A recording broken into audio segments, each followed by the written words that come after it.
Assalamualaikum warahmatullahi wabarakatuh. Perkenalkan, nama saya Biva Levi dengan NIM 336200036, mahasiswa program studi Teknik Sipil Universitas Sultan Ageng Tirtayasa. Pada kesempatan kali ini saya akan membuat video tentang penjelasan materi kesetimbangan kimia. Tugas ini diberikan oleh Bapak Fajri Ihsan selaku dosen kimia dasar. Langsung saja kita mulai. Pada kesempatan kali ini pembahasan materinya ada 5 macam. Yang pertama yaitu pengertian reaksi kesetimbangan, yang kedua adalah syarat-syarat terjadinya kesetimbangan, ketiga adalah menentukan tetapan kesetimbangan berdasarkan konsentrasi Kc, homogen dan heterogen beserta contoh-contoh soalnya. Yang keempat yaitu menentukan hasil bagi reaksi beserta contoh soalnya. Yang kelima yaitu hubungan Kc dan Ki. Reaksi kesetimbangan. Reaksi kesetimbangan adalah reaksi yang berlangsung dua arah bolak-balik. Persamaan reaksi dituliskan dengan menggunakan tanda panah reaksi bolak-balik. Jadi tanda panah bolak-balik ini menandakan yaitu reaksi bolak-balik. Reaksi dikatakan telah mencapai kesetimbangan jika laju reaksi ke kiri sama dengan laju reaksi ke kanan. Reaksi kesetimbangan dikatakan homogen jika semua zat yang terlibat berada pada fase yang sama. Reaksi kesetimbangan dikatakan heterogen jika zat yang terlibat tidak berada pada fasa yang sama. Apa itu fasa zat? Fasa zat bisa dibilang sama dengan wujud zat. Perbedaannya, fasa zat terdiri dari 4 macam, sedangkan wujud zat ada 3 macam. Berikut perbedaan fasa zat dan wujud zat. Fasa zat. Yang pertama ada padat atau solid, dilambangkan dengan huruf S. Kemudian yang kedua ada cair atau liquid, dilambangkan dengan huruf I. Kemudian ada gas, dilambangkan dengan huruf G. Kemudian yang keempat adalah larut dalam air, aqueous, atau dilambangkan dengan AQ. Kemudian ada wujud zat. Wujud zat yang pertama ada padat atau solid, yang kedua ada cair atau liquid, yang ketiga ada gas. Kesetimbangan homogen. Kesetimbangan homogen adalah kesetimbangan kimia di mana seluruh zat yang terlibat dalam persamaan reaksi mempunyai wujud sama. Misalnya contoh, N2 plus 3H2 menjadi 2NH3. Nah, di sini kan wujudnya semuanya gas.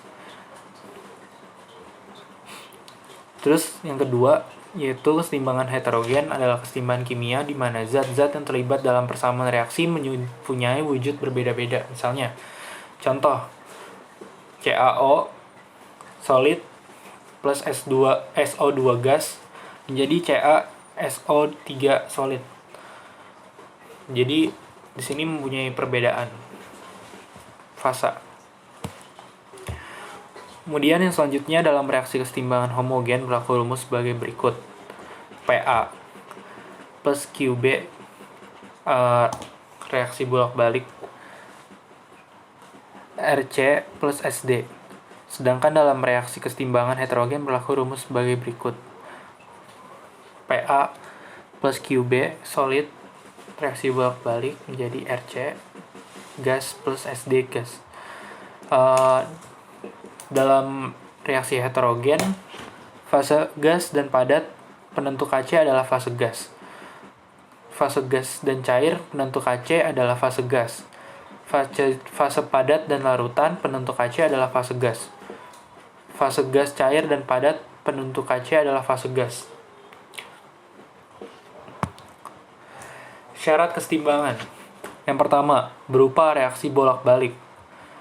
Suatu reaksi yang bisa dikatakan sebagai suatu reaksi yang seimbang dan akan mencapai berbagai taraf-taraf kesetimbangan jika suatu reaksi baliknya bisa dengan mudah terjadi secara bersamaan. Yang kedua, bersifat dinamis. Suatu reaksi kesetimbangan merupakan suatu aspek yang tidak bersifat statis, melainkan memiliki sifat yang dinamis. Itu artinya bahwa secara mikroskopik, reaksi berlangsung secara terus-menerus dalam dua arah dan akan hadir dalam ranjau yang sama. Yang ketiga, dilakukan dalam suatu sistem yang tertutup. Kesetimbangan kimia ini hanya dapat berlangsung di dalam sebuah sistem yang tertutup. Sistem yang tertutup ini ialah suatu sistem reaksi kimia, di mana berbagai zat-zat yang memiliki suatu reaksi atau zat hasil reaksi tidak ada yang akan meninggalkan suatu sistem.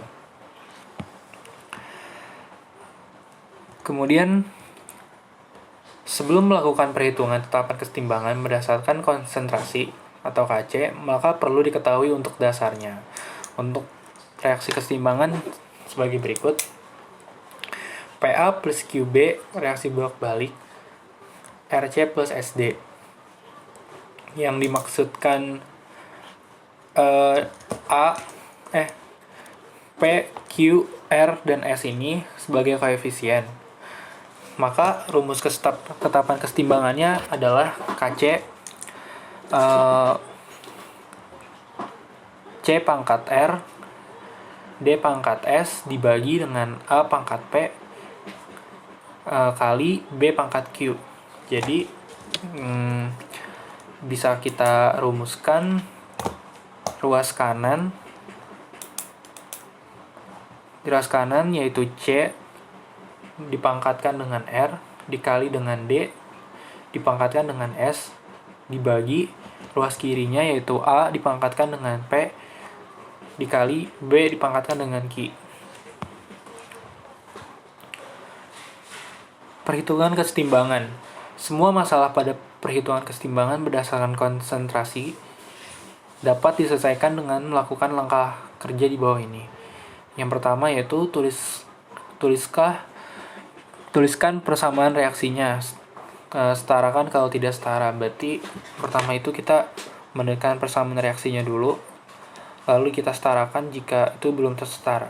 Kedua, yaitu buat tabel MBS, yaitu mula-mula bereaksi setimbang. Tabelnya seperti ini. Kemudian yang ketiga, masukkan mol yang diketahui atau ditanya. Yang keempat adalah hitunglah mol zat sisa yang bereaksi dan yang terbentuk. Kemudian hitunglah mol zat sisa saat setimbang. Kemudian hitung konsentrasi mol zat-zat pada saat setimbang, lalu masukkan konsentrasi zat pada setimbang ke rumus K. Kita lanjut ke contoh soalnya. Di sini contoh soalnya sebagai berikut. Dalam bejana dengan volume 2 liter terdapat kesetimbangan. Ini reaksinya sebagai berikut. N2 plus 3H2 reaksi bolak-balik menjadi 2NH3.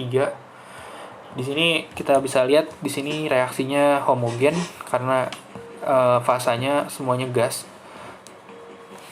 Kemudian soalnya pada saat setimbang terdapat 2 mol N2, 4 mol H2 dan 8 mol NH3.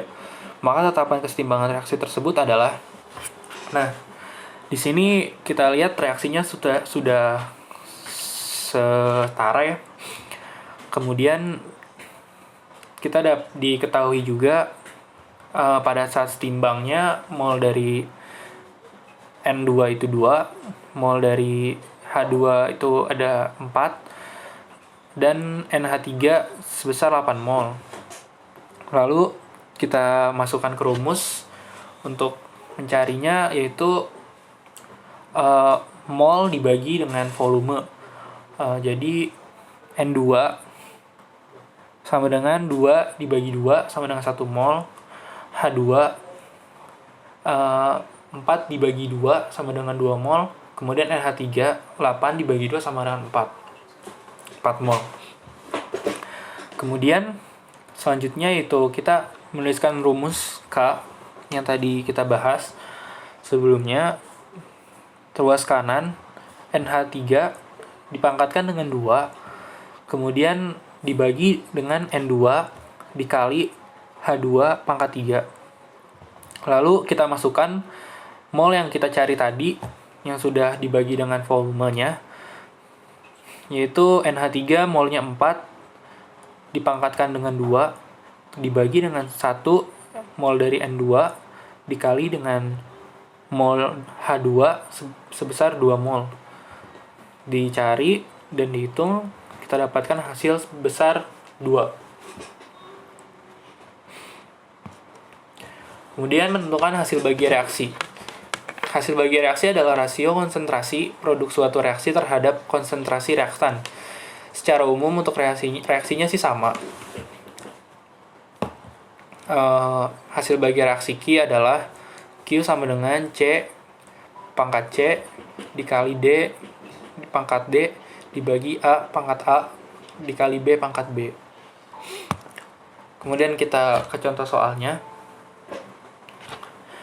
Pada temperatur 430 derajat Celcius, tetapan kesetimbangan Kc untuk reaksi H2 plus I2 menjadi 2HI adalah 54,3. Ke arah manakah reaksi akan bergeser untuk mencapai kesetimbangan? Kita jawab. Diketahuinya di sini untuk H2 besaran molnya itu 0,0623 mol. Kemudian I2 sebesar 0,00414 mol. Kemudian HI sebesar 0,0224 mol. Kemudian diketahui Kc-nya yaitu sebesar 54,3. Lalu kita masukin aja ke rumus Q yang tadi dan didapatkan perhitungannya sebagai berikut, yaitu 19,5. Dan kesimpulannya, karena hasil Q lebih kecil daripada Kc, maka reaksi akan berlangsung dari arah kiri ke kanan hingga mencapai kesetimbangan. Jadi konsentrasi H2 dan I2 akan berkurang dan konsentrasi HI akan bertambah sampai reaksi setimbang. Kemudian apa sih hubungan Kc dan Q? Jika nilai hasil bagi reaksi Q lebih tinggi daripada nilai konstanta kesetimbangan atau K, reaksi lebih menyukai reaktan karena jumlah produk dalam sistem lebih tinggi daripada nilai reaktan. Kemudian reaksi cenderung membentuk lebih banyak reaktan untuk menjaga keseimbangan tetap konstan. Jika Q lebih rendah dari K, sistem ini terdiri dari lebih banyak reaktan daripada produk. Oleh karena itu, reaksi cenderung membentuk lebih banyak produk untuk menjaga keseimbangan. Jika nilai Q dan K sama, maka campuran reaksi berada pada titik keseimbangan. Mungkin sekian yang dapat saya sampaikan. Sebelumnya saya ingin meminta maaf bila penjelasan saya sangat kurang. Wassalamualaikum warahmatullahi wabarakatuh.